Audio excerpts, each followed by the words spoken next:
Good afternoon from Rome, good morning and good evening to everyone connecting today for this event.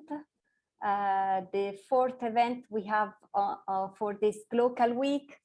My name is Renata Mirulla. I am the facilitator of EvalForward, who is supporting this event today, a community of practice on evaluation for agriculture, food security and rural development. I'm very happy to welcome you today to this event, which is zooming into the case of Italy. So we're going from global to local. So we're looking at the impacts of the COVID-19 on the Italian agriculture and food systems and food sector. The event is supported by EvalForward and organized together with the Evaluation Office of IFAD, of the International Fund for Agricultural Development, and with the Evaluation Office of the Food and Agriculture Organization. We will have the chance to hear from some experts today on the impacts that COVID had on the agriculture and what were the responses of the Italian and European authorities. Let me go through the agenda. So I'll ask Angelo to show the agenda for today. We will have some introduction remarks by Simona Cristiano. She's a researcher and evaluation specialist from the CREA, which is the Council for Research and Agricultural Research and Economics, and she's also a member of the Italian Evaluation Association. Then we will have presentations and a panel discussion with moderated by Fabrizio Felloni, who's the Deputy Director of the Independent Office of Evaluation of IFAD, with Annalisa Zezza, Senior Policy Analyst, also at the Council for Research on Agricultural Research and Economics, and with Luca Cesaro, Senior Researcher, also from the CREA. But let me now hand over to Simona for her introduction remarks. Thanks. Over to you, Simona. Thank you, Renata, and good afternoon, everyone. Thank you very much to FAO, IFAD, and WFP for inviting me to introduce this interesting session on the impacts of COVID on the Italian agriculture and food sector. What can we learn to build forward for more resilient and sustainable food systems? Today, we will get through two studies which were conducted at CREA by the two colleagues you already presented, and were conducted at a very early stage of the pandemic crisis. This is very important because it explains also about the prompt reaction of the research, the evaluation, the research communities, but also from the policymakers, the reaction to the pandemic crisis to overcome and to mitigate somehow the problems and the effects of the COVID-19 across the supply chains. So we will learn about data, useful data, information, but also methodologies and collection and used for the collection and the analysis of the expectations by that moment, but also the possible scenarios about the effects of the COVID-19. And we will learn how this data, this evidence, useful evidence provided by research studies were put in use very promptly by the public administrations to design tailored measures to mitigate the effects of COVID-19 on the farmers. So I present myself and my institute just to give you an overview on where these studies are positioned, let's say. And I'm Simona Cristiano, you already said, the researcher at the Council of Agricultural Research and Economics, and we are the leading organization in Italy dedicated to the agri-food chains, active since the last century, mid last century, and we are supervised, we are public, we are supervised by the Ministry of Agriculture, Food, Forestry and policies. We are organized in 12 centers. 6 of them are specialized on certain supply chains like crops, livestock, fishery, and so on.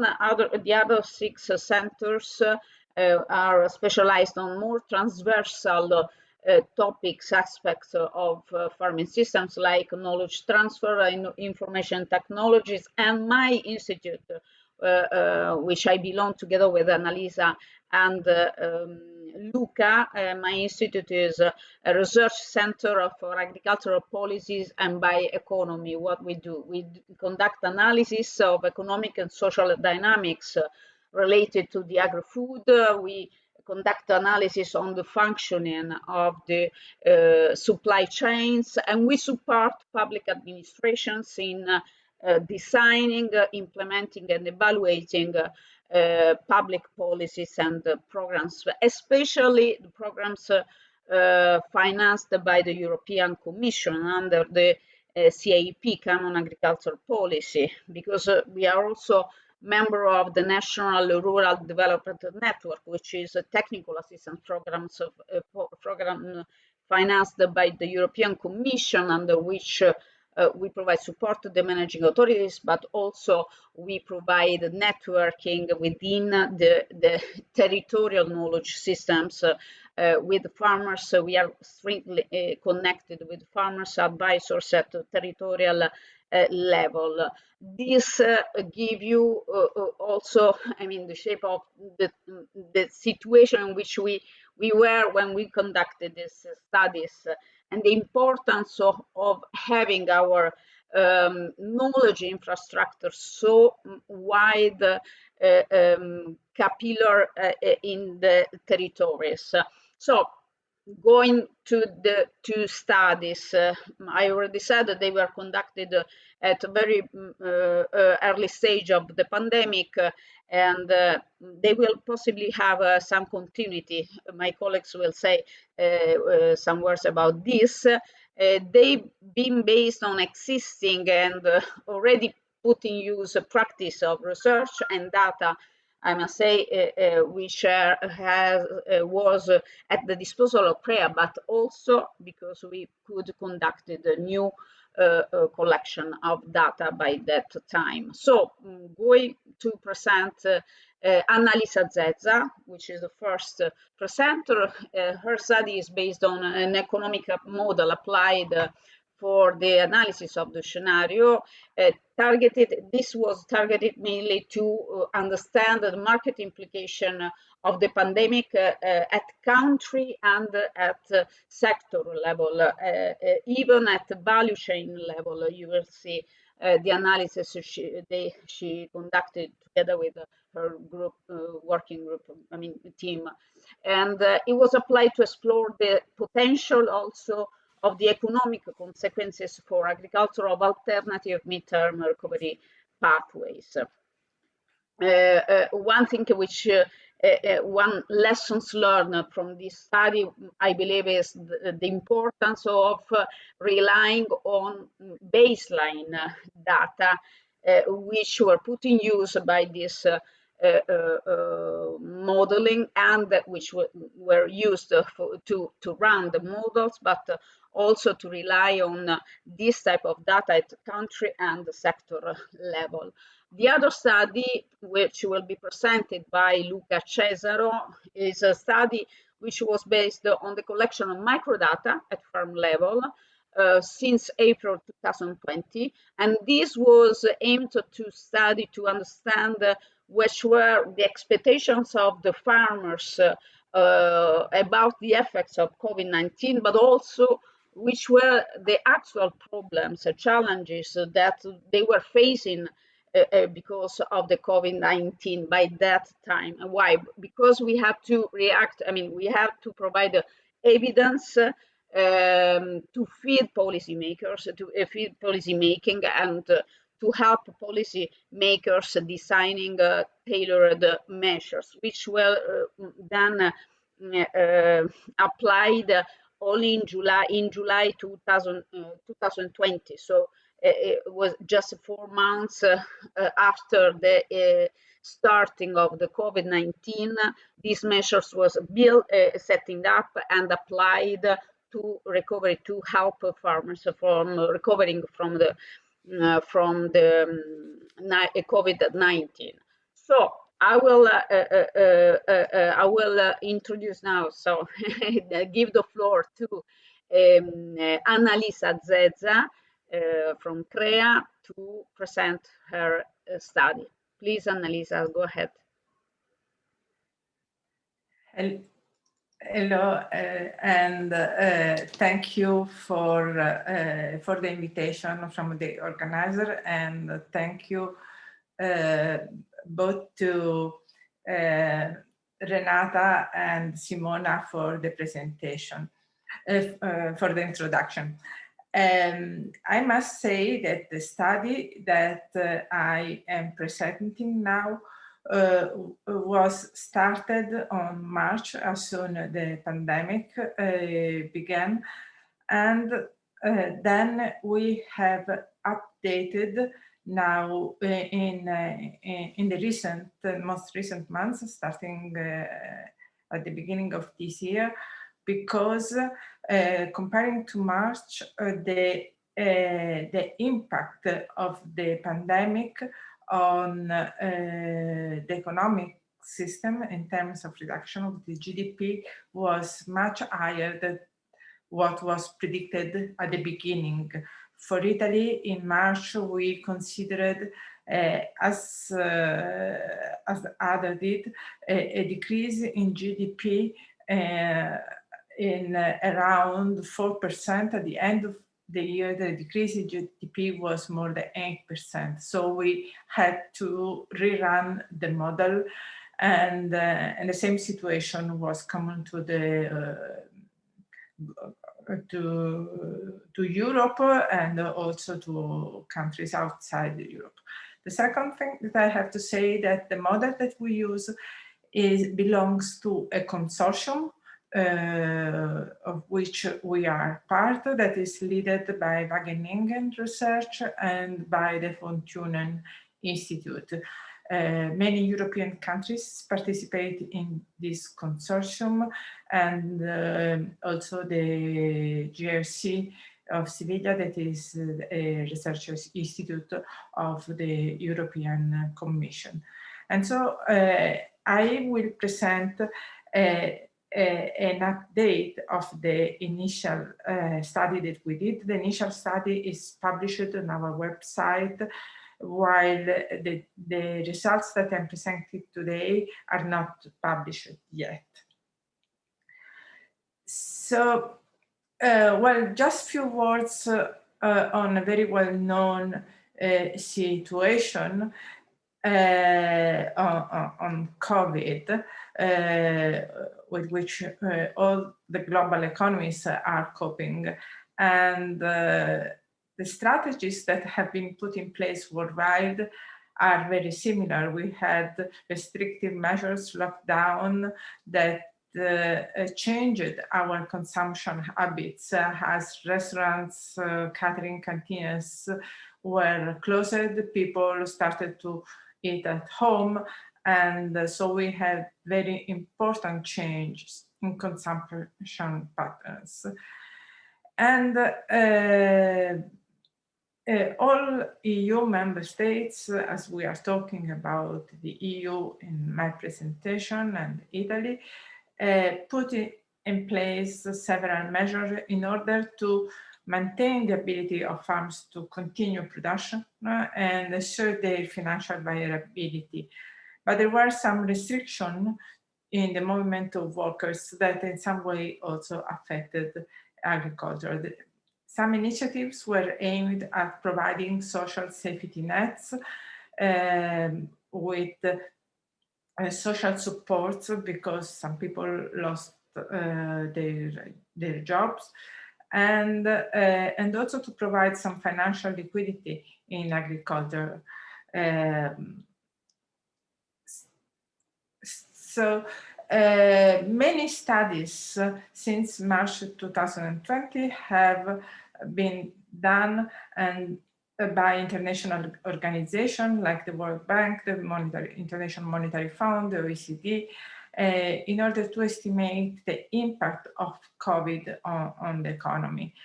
But there were few studies at national and sector level. So the scope of the work that we did using this AG method, that means agricultural member states modeling, was to explore the consequences in single EU member states at sector level.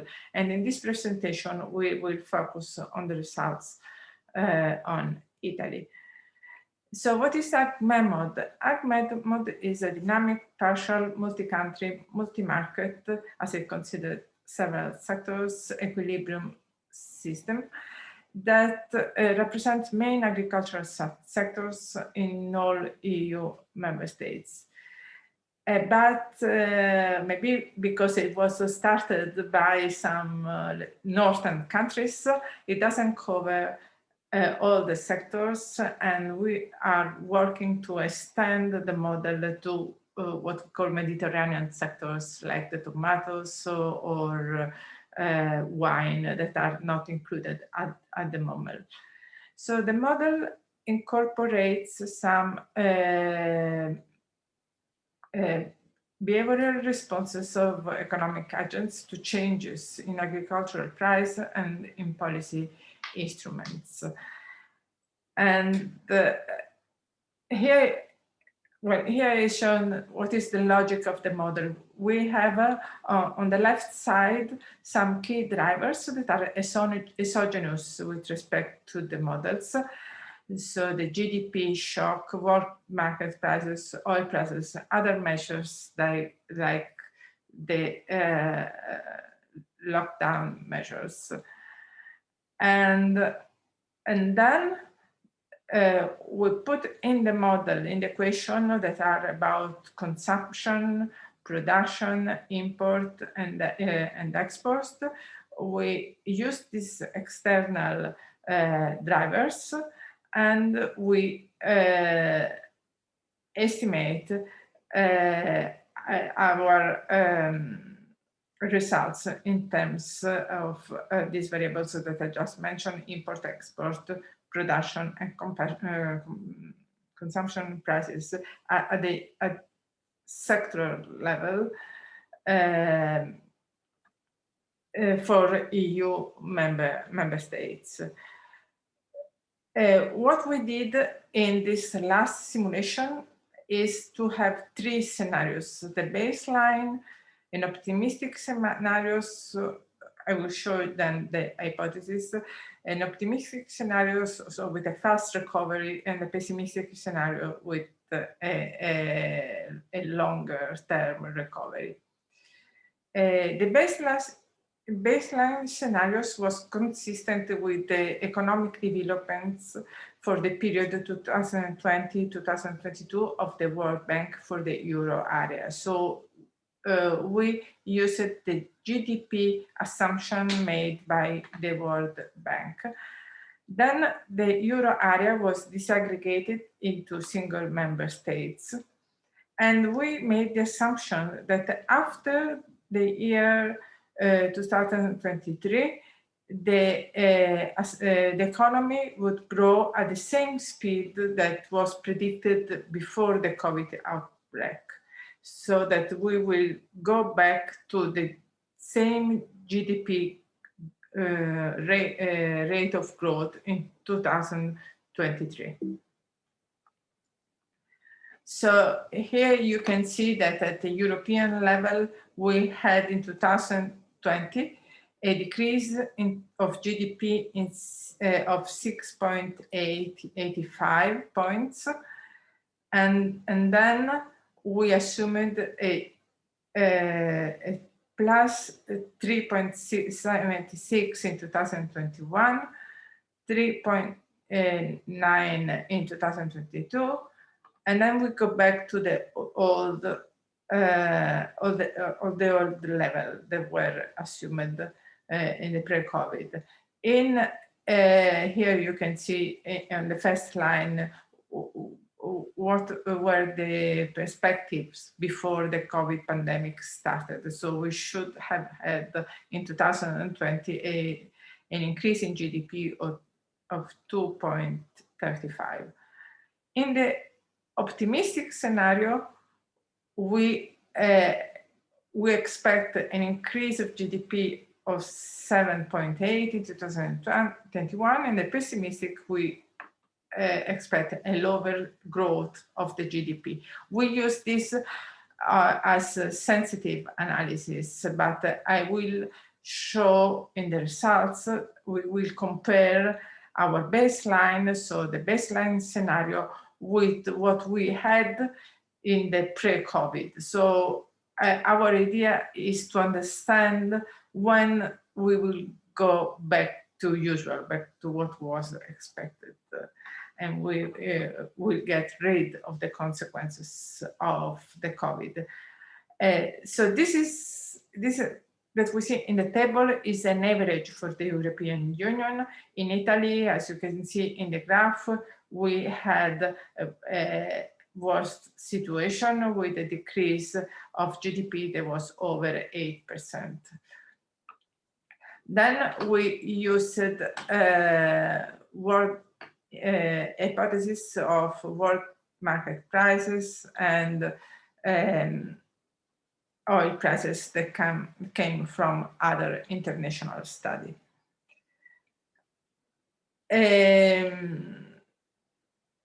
What happened in Italy in 2020? I already said that we had a market contraction of GDP, and some sectors suffered more than others. So there were the one like wine and fish that are more linked to consumption out of home.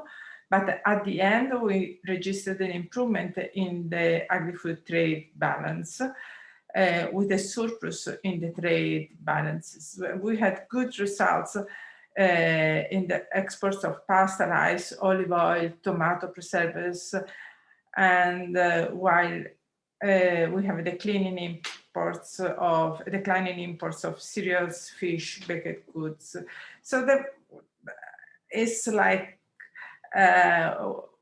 more people were eating at home outside Italy, trying to have an healthy diet, we think, and that brought an increase in our export. And let's go to the results very quickly. And this is the kind of results that we get from the model. Here you can see that the green line is the post-COVID, so our baseline, and the blue line is the COVID. So what we see here that we had in 2020 an increase in meat consumption, and but lower than what was expected, and the consumption we stabilized around 2022-23. There was a decrease in imports, and this brought to a higher self-sufficient rate. So trade was in all the sectors where the impact was higher. So there was through a decrease in as import and export, the internal production contributed to stabilize the consumption. Here we have the results for cheese. For cheese, cheese is a sector where we have some problem that link in the internal production. There was some disruption at the beginning of 2020 in milk in the milk market, in the dairy market, and so we had a decrease, a corresponding decrease in imports, but the export continued to were stable, and then the perspective are that they will continue to increase. We didn't have very big changes in the crop sector with respect to the pre-COVID baseline. But what we had for all the sectors is a decrease in market price. So, and there is some concerns about the impact on market price on farm incomes. And in the exercise that we did in March, we linked these aggregated results with our farm data of the FADN that you will see in the next presentation, and we estimated a decrease about between 10 and 20% in farm incomes. For the three commodities in the model, prices are expected to return to pre-COVID levels only in 2025. So the agricultural sector showed to be quite resilient in terms of production and consumption. There was a limited impact of the income shock due to the low income elasticity of food products, and there was an effect of the policy support implemented to mitigate the disruption in the employment and the overall economic collapse. And as I say, trade flows contributed to buffer domestic market disruption. And producers were quick to react to the variety of challenges that they had. But we must say that there are some shortcomings, because even if we have introduced two extreme scenarios for sensitive analysis, we are well aware that the hypotheses are subject to increasing uncertainty. Today, we see that the oil prices have recovered. The FAO Food Price Index is currently at the highest level since June 2014.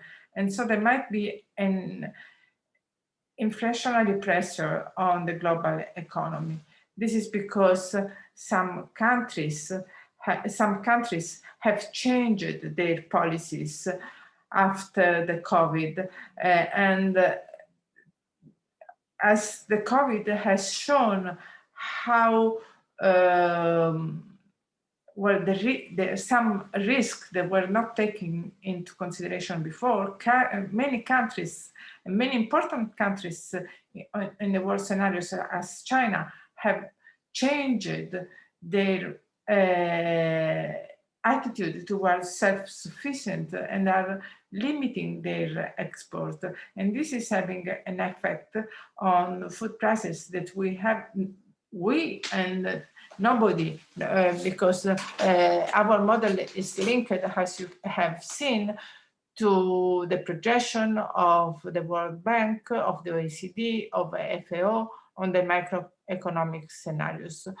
So there is a growing level of uncertainty that we were aware before, where many sources of uncertainty that are like the change in consumer patterns, the zoonosis like the African white fever, climate change, the impact of new technologies as precision agriculture or new breeding techniques, the regional trade agreements. But now we have this increase in self-sufficiency policy and protectionist waves that are changing our global scenarios. So there is a big challenge on how to bring this uncertainty into the models. And so I think this is where we will focus on in the next months. And so I thank you for your attention, and I'm ready to answer to your question. Thank you.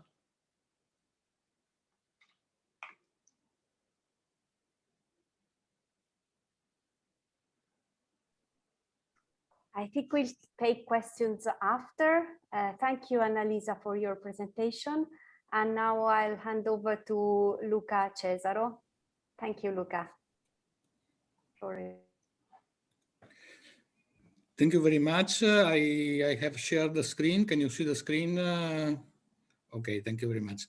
I mean, my presentation is a bit different from the one of Annalisa.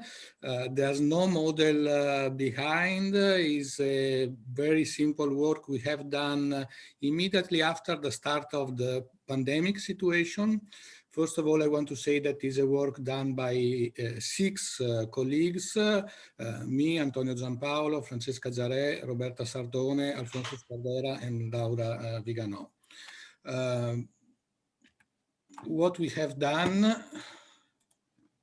sorry, okay, the contents of the presentation are very simple. Let's say there's an overview of the pandemic situation in 2020, what was happening in 2020 in Italy, a brief description of the method of analysis that is mainly a questionnaire to farmers, but the innovation is that the questionnaire to farmers has been linked and matched with the FADN dataset, with the Farmer Accountancy Data Network in Italy.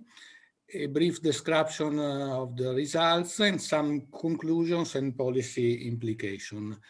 I will start with the overview. You know that in Italy, the pandemic situation started earlier with respect to other European member states. Around February, March 2020, we had the first, let's say, the beginning of the first wave of the pandemic. And after a couple of weeks, after the first week of March, we started with a very strict lockdown. And we had in that period a significant slowdown in the production activities, a contraction in the internal demand for certain goods and services, and a reduction in the commercial and trade activities. The first estimate by the National Statistical Agency, that is ISTAT, the first estimates on the national gross domestic production was of a decrease of 5.3% in the first quarter of 2020. And the final official data from 2020 is a reduction of 9.2% in the GDP. Also, ISTAT estimates a significant reduction in the value added of the agricultural sector that is around -6%, and also a reduction in the work unit that is 2.3% for Italy. We had some, let's say, sectors that are that have been more affected by the lockdown. The first one is olive oil production, and the other are mainly the secondary activities of farms. During the lockdown, agrotourism was closed, all the B&B activities in the farm were closed, and the reduction of these, let's call them secondary activities, but for some farms they are not secondary at all. The reduction of these activities is estimated around -19%. Another serious problem, another important problem in Italy has been the organization of workflows and labor. We are strongly depending from the seasonal workers, and we are also strongly depending from seasonal workers coming from abroad. So it means that during the first lockdown, beginning of 2020, but also during the second and the third wave of the pandemic situation, the problem of finding seasonal workers in Italian farms has been very serious, very dramatic. Sorry. Of course, these kind of problems are different in different specialization, in different organizational and managerial schemes of the farms. What we realized with the questionnaire is that in addition to the problems I mentioned in terms of seasonal work, also a lack of infrastructure and technological equipment in agriculture has been a problem for many Italian farms. Some sectors had a completely stop of important market channels. Think about, it was spring at that time. It was end of winter, beginning of spring. In that period, with the lockdown, all the market for floriculture was completely stopped.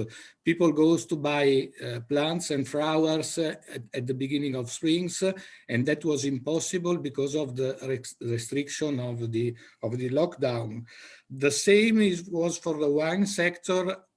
At farm level, it was impossible to buy wine in the farm because of the restrictions. Okay, this is I will go very quick here. This is a slide just to give you an idea that, that in Italy, the importance of agriculture in terms of production is mainly in the northern part of Italy, where we produce 52% of the standard output, while the used agricultural area is only 35%. If you remember, during the lockdown, the most affected area in Italy was north of Italy, namely Lombardia, Veneto, and Emilia-Romagna regions. So the most productive part of the Italian agricultural sector was affected by the lockdown. What we have done, very briefly, it was, I mean, when we did the analysis, it was during the lockdown, so everybody closed at home, no possibility to go around, no possibility to have interview with the farmers. So we decided to use a computer-assisted web interviewing. That is a very complicated name. That means that we created a questionnaire on the web. We sent the link to the questionnaire to a sample of farms, asking them to fill the questionnaire online. What is important to underline is that we used a list of farms that is the list of the farms which are in the sample of Farm Accountancy Data Network.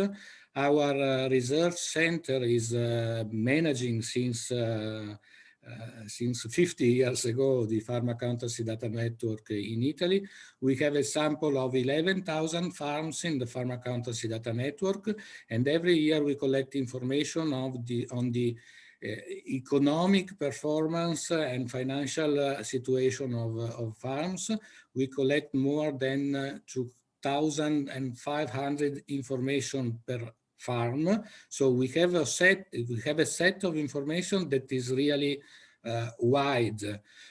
We decided to use these farms in the questionnaire because this gave us the possibility to match the information from derived from the questionnaire to the information we already have in the Farm Accountancy Data Network data set. And this is very important because it's I mean, in that way, we reduced the statistical disturbance to the farmers, meaning that we had the possibility to have a very simple questionnaire with very simple questions to the farm, very quick to answer. And on the same time, we had the possibility to match the information that we collected with the questionnaire with all the set of information we have in the FADN data set. There are some problems, of course, doing that. One problem is that FADN is statistically representative of the Italian agriculture, because when we define the sample, we define the sample in a way that is correct from a statistical point of view. But the questionnaire is random, so the answer of the questionnaire, they are not always correct from a statistical point of view. So it's almost impossible to generalize the results we had from the questionnaire. But this was actually the only way to collect this kind of information on that period. Very quickly, the questions we posed in the questionnaire. The first one is, what kind of difficulties did you face during the lockdown and during the pandemic? The second one is, what kind of action have you put in place to face these difficulties? The third one is, what support action by states and regions do you consider to be a priority? The fourth one is, what do you expect will happen in the next month? Do you think you will have difficulties? What kind of difficulties you think you will have? And the last one that is also important, which change in the total output do you expect following the COVID-19 emergency? First of all, we try to see how the subsample of respondents fit with the sample of FADN to understand if there's any critical point in the sample of respondents we collected. You see here, I don't know if you can see that. You see here, this is the areas we analyzed. The orange one is the FADN sample, while the blue one is the subsample of respondents. So we had in northern regions and in the center, the proportion of respondents is higher than the FADN subsample, while in the south, the proportion, and also in Sicily and Sardinia, in the Isles, the proportion is lower. There's no difference about the gender, so female and male farmers, they responded in the same way. And also in terms of age of the farmer, the answer are more or less the same with the FADN sample. What is really different is diversified or not diversified farms. We had a ratio of respondents very high for diversified farm, and it's much higher than the proportion of the sample. There's a couple of reasons in my understanding for this situation. The first one is that probably diversified farms, they are more reactive because they are on the web, they read the email, it's easier for them to answer an online questionnaire. But the second point is that probably diversified farms are those that have been more affected by the COVID pandemic and the lockdown. So they were more propense to answer the questionnaire because they felt they had more, let's say, damages from the situation. A similar analysis has been done for the type of farming, that is this part here of the graph, and for the size of farming, that is this part here on the graph. Again, we have a ratio of respondents that is higher than the proportion of the sample for specialist wine farms.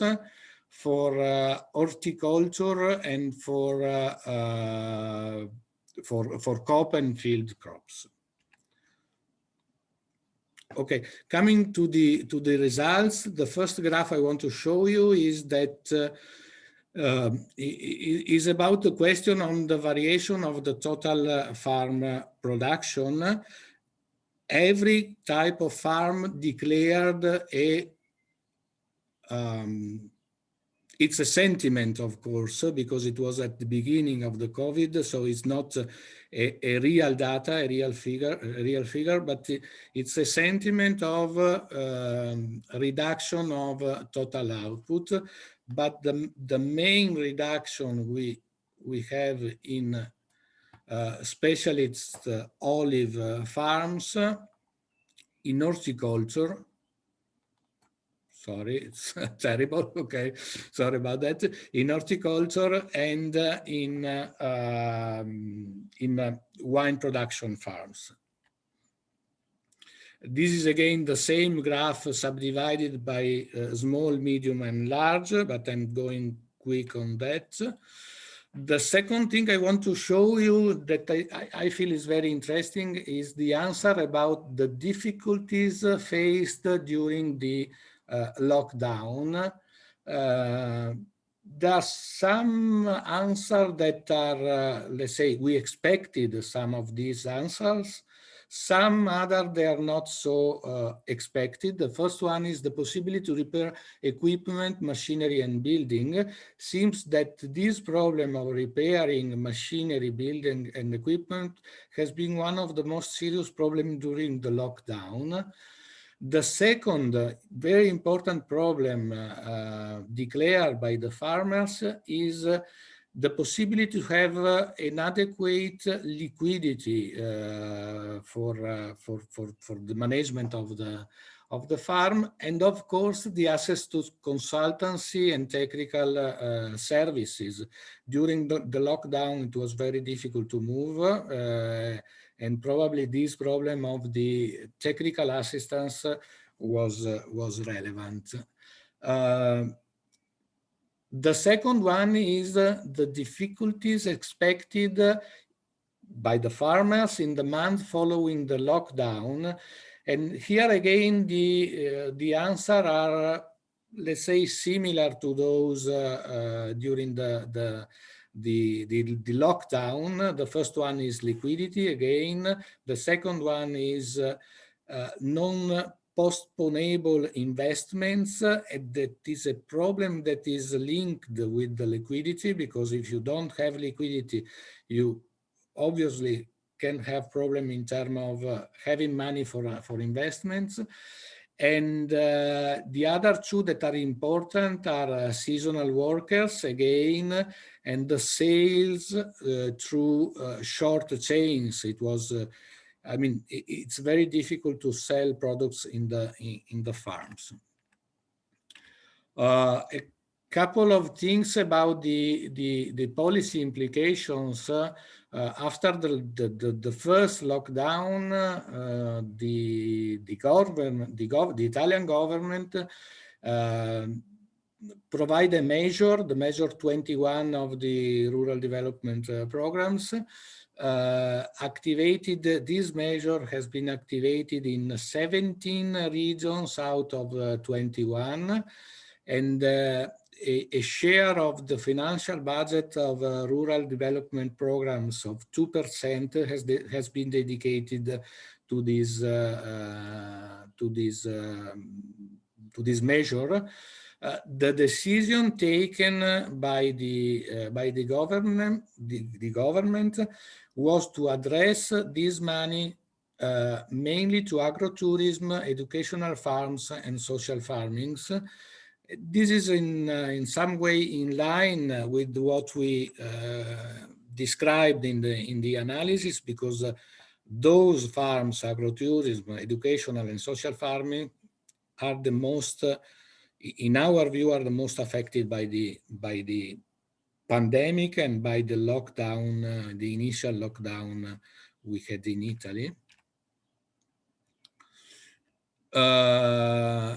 The farm survey highlighted the two important problems. The first one is an occupational problem, keeping the labor of the farm on the farm, avoiding dismissal. And the second one is the availability of seasonal workers. I already told you something about that. Just to give you a figure, in Italy we have 300,000 units of seasonal workers coming from abroad. It means that during the first lockdown, but also now during this, let's say, more soft lockdown, the problem for people to come to Italy and work in the Italian agriculture, in the Italian farms is really serious. Think about coming to Italy and stay 14 days in quarantine before starting to work, and stay again 14 days in quarantine when they go back to their countries.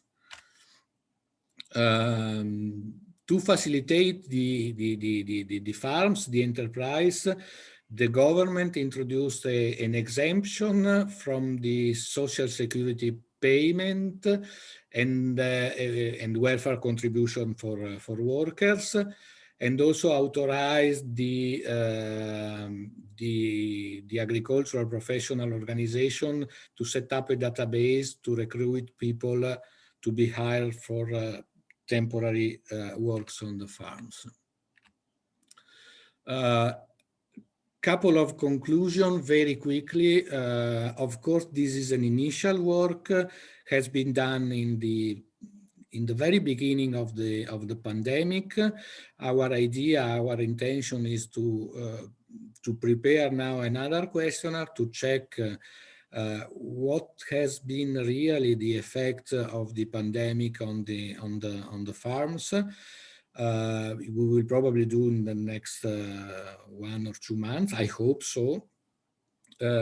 Another important point that is not related to COVID, but is in some way related to the method we used. The method is very simple, but what is important to underline is that the possibility of matching together information coming from a questionnaire with all the set of information we have in the farm accountancy data network, also from the point of view of the evaluation of the policies, is a very important point. I mean, we have this information, we can use them, and matching them with very simple results from a very simple questionnaire to pose to give to the farmers is something that is low cost, is very quick, and does not disturb too much the farmers.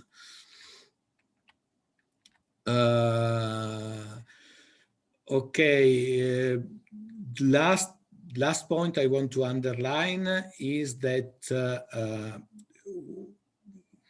what has been highlighted by the work we have done is that we need very differentiated policy measures. Agriculture is not all the same. We have to think about what are the sectors that are more affected, and also to think about what kind of measure to put in practice. Otherwise, the scheme adopted at the very beginning, that is, let me tell, helicopter money, can be not so efficient and not so, I mean, useful for the agricultural system. So thank you very much for your attention, and I'm here for the questions. Also for the suggestion, if you have some. Thank you very much, and perhaps now I can reintroduce myself, and then I can help lead the discussion after the presentation. My name is Fabrizio Felloni, and I'm Deputy Director of the Office of Evaluation of IFAD. IFAD is the International Fund for Agricultural Development. For those who don't know it, it's a fund based in Rome. It's one of the United Nations organizations based in Rome. And so in my life, I conduct and supervise evaluation in developing countries. So we don't really have operations, as you can imagine, in IFAD. That doesn't have operation in Italy. And for this reason, I find extremely interesting both a presentation, and I would like to really take the time to congratulate again Annalisa Zezza and Luca Cesaro. A very interesting presentation, one based on a modeling exercise, via one based on a survey. I think both are very interesting on the way to estimate the effects of a crisis. We all follow news, but the news we follow are typically about health sector and other type of consequences of the COVID-19 crisis. Here, we're looking at a sector which is not so well covered by the press and the media. So I think this seminar is extremely interesting in covering a sector which is so little covered in general by the news. So let me also say that I've seen some surveys conducted in developing countries on the agricultural sector and specifically on smallholder. They are not, none of them is so detailed as the two that the one at least I've read is not so detailed as the one that both of you have presented. So again, really very interesting for being so granular. And perhaps I think here the big interest for many of the participants. And perhaps I can join in what some participants have expressed in the chat in asking a few questions. So perhaps I can ask you a few questions to break the ice, and then other persons who are following us are really invited, welcome to ask their own questions. So let me ask a couple of questions to both of you.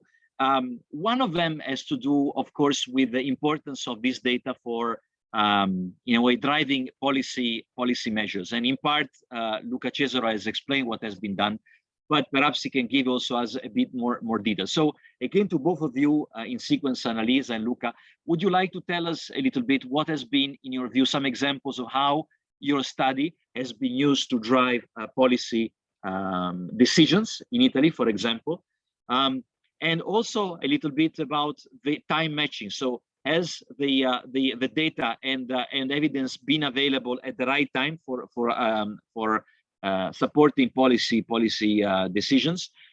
If you had to do it again in the future, how will you do it differently? And also perhaps what type of data gaps you had to deal with? That also was a question asked by another person who is following us, Marie-Grace Gasco. So what type of data was missing? Perhaps in the case of modeling, what type of data was missing to have a good model calibration? Were the data recent enough? Could in the future some data technology, for example, access to big data help in having a faster analysis or perhaps more precise data? So perhaps we can ask these many questions, not one. In fact, there are many questions to both Annalisa and Luca. So the floor is to Annalisa first and then Luca, please. Thank you very much. These are very interesting questions, and they are quite a bunch of questions. So I'll try. I think I'll start from the end.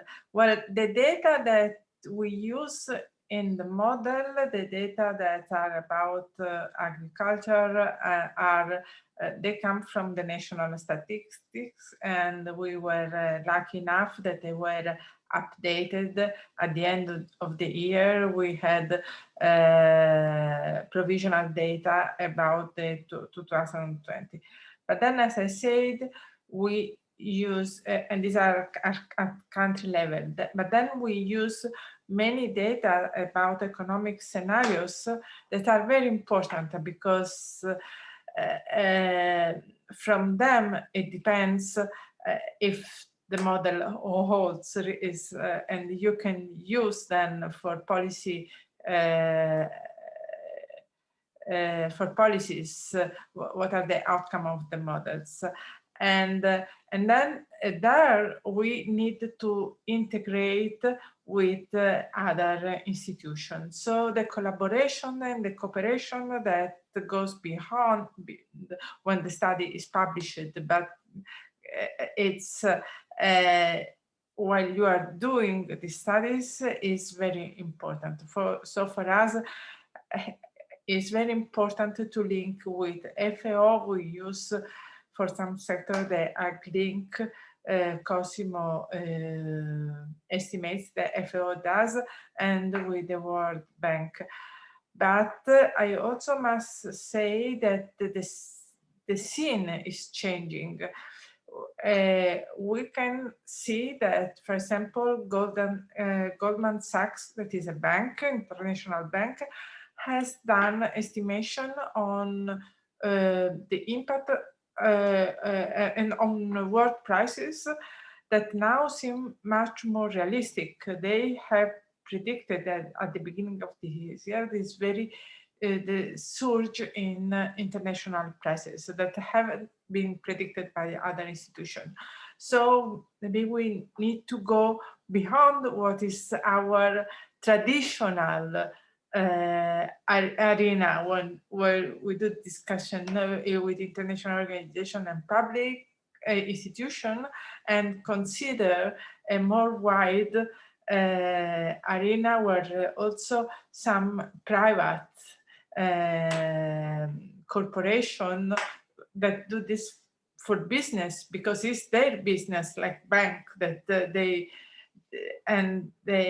are very deep root in countries, and they get very good, also very good results. So we are not used to this, and I think this is something that we have to work on. So a better integration with all the institutions, public and private, that work on data. And also integration of models is very important, because we have seen when we have integrated this kind of macroeconomic analysis with results, with models that work at farm level, because then these are the kind of, and regional level, because then these are the kind of results that are important for policy makings. So integration, I think, is the word.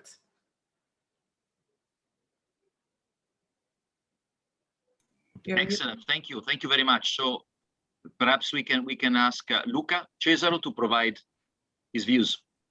Yes, thanks a lot, Fabrizio. It's an important question. There's a lot of things, but I will try to summarize a little bit and to be as clear as possible. I start from the use of data for policy decision making. Of course, we are a research center, so we can use the data for two, let's say, uses. One is doing research, and the second one being a research center of the Ministry of Agriculture, I mean controlled or coordinated by the Ministry of Agriculture. We also use the data to answer specific, let's say, policy decision questions. So there are two ways. One is research, the other one is, let's say, à la carte. So the ministry tells, please do this kind of processing of data, do this kind of analysis, and give me results. In this case, we did the research, let's say, autonomously. So we started with the questionnaire and with the analysis autonomously, but end of May, the ministry contacted us and they asked us to make some analysis on the coverage of fixed cost. They wanted to decide how to modulate the incentives for farms, and they decided to give the incentives in a way to cover part of the fixed cost of the farms that are not covered by the income, by the revenue. So we did this analysis as a parallel one, but of course the decision of the ministry and also the decision of the regions could have been influenced by the publication of our report. I put the report on the chat. It's in Italian. You can download it, and we published it end of May. So it was the period where the ministry and the region were discussing and deciding, how to implement the measure. So the timing in this case has been more or less effective, let's say. So we published the report just in time before some of the decision has been taken. The third point, actually, data, big data, and integration of data. This is really an important point, an important work we have to do. We are we are becoming conscious that we have a quantity of data. I'm not talking about the big data, Google or whatever. That one is also important, but the access to this kind of data is quite difficult for research institutions.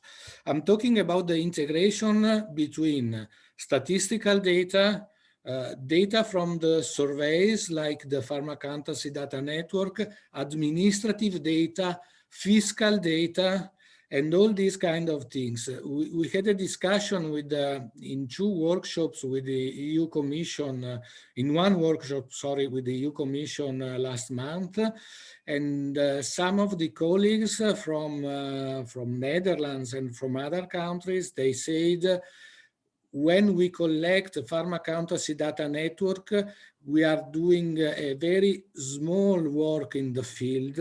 We are only joining and matching different kind of data.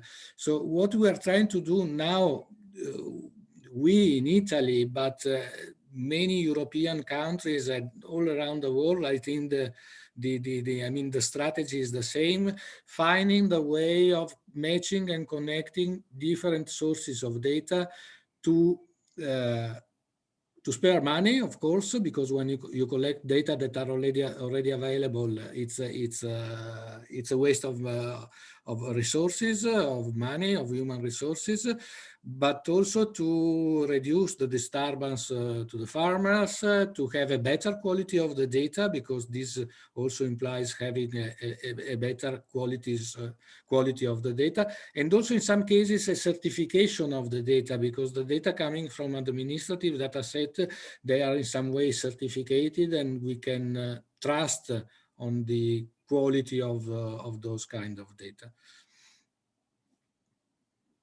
Excellent. Thank you very much, Luca. So I've seen also there's been some correspondence in writing on the chat, but perhaps we can also turn it into a voice correspondence. So I see one of the colleagues who are following us, Antonella Frongia, was asking a question. I don't know if I can invite her to ask her question also in person, not just in writing. Is it possible to ask her the question? Would you like to ask your question to our two speakers? Otherwise, I can try to read it, and I think there's been partly a response from Annalisa, but perhaps we can please.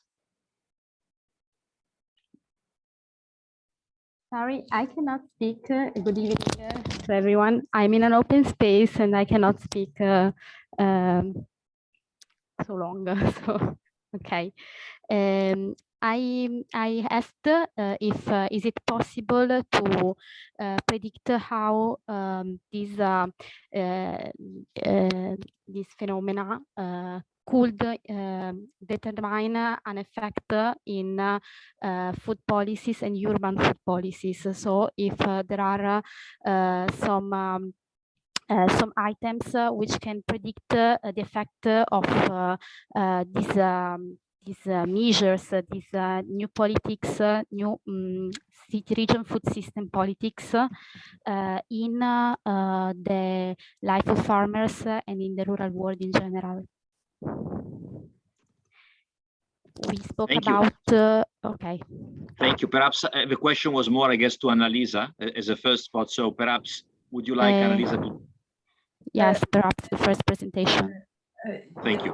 I partially already answered in the chat, but I can say what's my opinion about this. It's that the kind of models that I presented are not very much suited to analyze changes at a very local level, but instead, when these policies are made at national level and they have an impact at the global level, as the case that I said about China or big players, then they can more easily be brought into the model.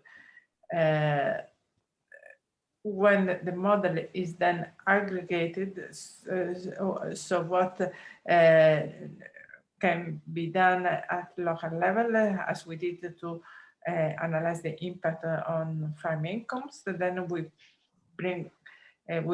take these results in terms of market prices or changes in import and exports, and we put as exogenous in other models that are more locally based these results to simulate other effects. But I'm not aware of this kind of study. Okay, thank you. Thank you. Thank you very much. So I think we have just a couple more minutes. I just wanted to ask a question to Luca Cesaro, because he touched on a point which, of course, is part of what my work is about, which is ex post evaluation. So you mentioned that you want to conduct an ex post evaluation. You're planning to conduct an ex post evaluation on the effectiveness of a measure that have been undertaken by the national agencies. So could you tell us a little bit when this evaluation will be undertaken, and whether the results will be published, and when they will be available to the public? Because I think this is something very interesting for many of us to read in the future.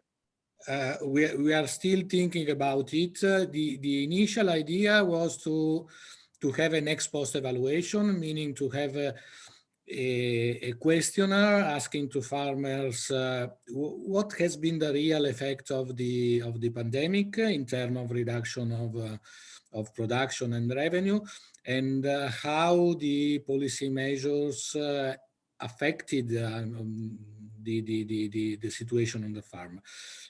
It will be, I mean, in my idea, but we are still discussing, and we didn't decide yet how to do the analysis. But my idea is to have again the same approach we had at the beginning. So a very simple questionnaire matched with the FADN to send to the farmers. Another possible approach could be to do it using the Farm Accountancy Data Network information that we collect every year, because in that case we have the level of incentives, we have the changes in the production cost and the changes in the revenue. But the problem there is that we have the data with 1 year delay, because we collect the data after the closing of the accountancy year. So it means that to have the data of 2021, we have to wait next year. So this is a problem. So probably the best solution will be to have a very simple questionnaire and try to use it.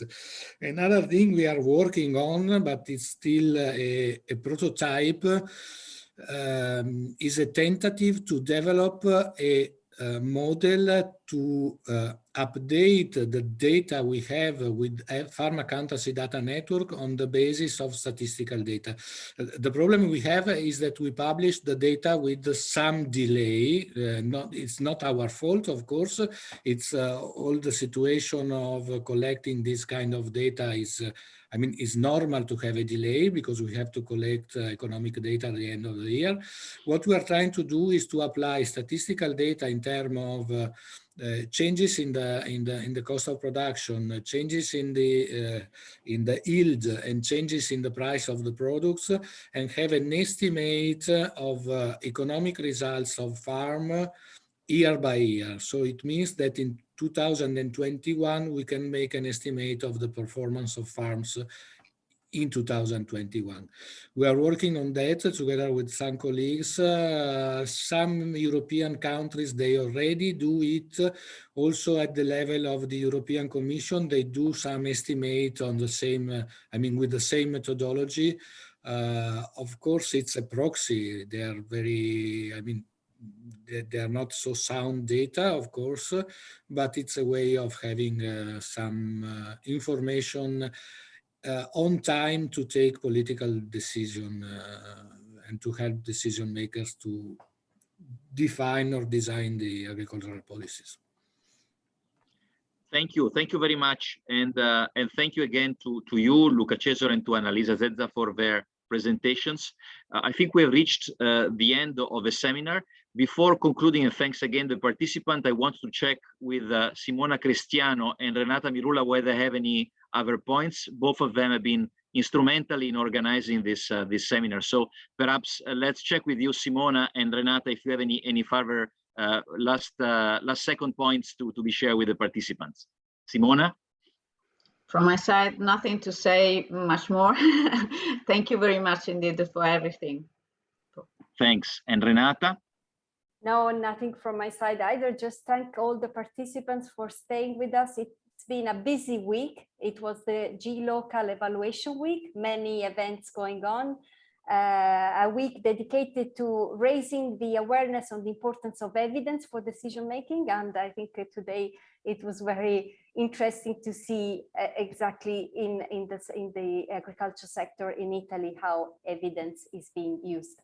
So thanks so much, everyone, and especially Simona, Annalisa, Luca, and you, Fabrizio, for being with us today. Bye Goodbye. bye. Thank you. Thanks. Bye bye. Thanks. Bye bye. Bye. Bye. Thank you. Bye-bye. Bye bye. And thank you.